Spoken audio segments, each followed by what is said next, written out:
Kahit sabihin nilang political process, yung impeachment proceedings, kung nag-layout kayo ng rules of procedure, kailangan yung sundin yon. And that is a question of law. At kapag nag-depart kayo doon sa procedures ninyo, yan ay grave abuse of discretion. Kaya pwedeng pawalang bisa ng Supreme Court yung ginawa ng Committee on Justice sa pagpasa nila ng sufficiency in substance question. Tama po yung petition na i-final ni VP Sara sa Supreme Court dahil may grave abuse of discretion po yan. Kasi yung question ng sufficiency in substance, malinaw yung ginawa nilang rules. Dapat may sufficient allegation of facts to support the offense. Kahit sabihin nilang political process, yung impeachment proceedings, kung nag-layout kayo ng rules of procedure, kailangan yung sundin yon. And that is a question of law. At kapag nag-depart kayo doon sa procedures ninyo, yan ay grave abuse of discretion. Kaya pwedeng pawalang bisa ng Supreme Court yung ginawa ng Committee on Justice sa pagpasa nila ng sufficiency in substance question.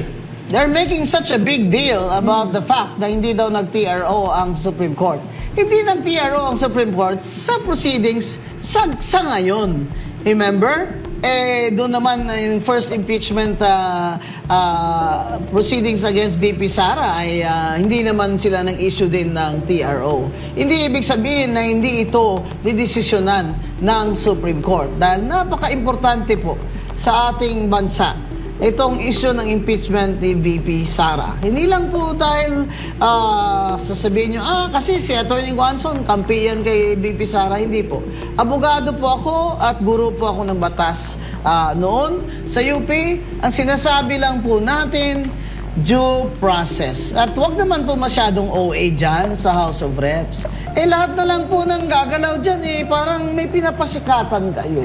Palagay ko, meron ba kayong mga pinapasikatan dyan? Kaya pala si Congressman Terry Ridon, napakabibo.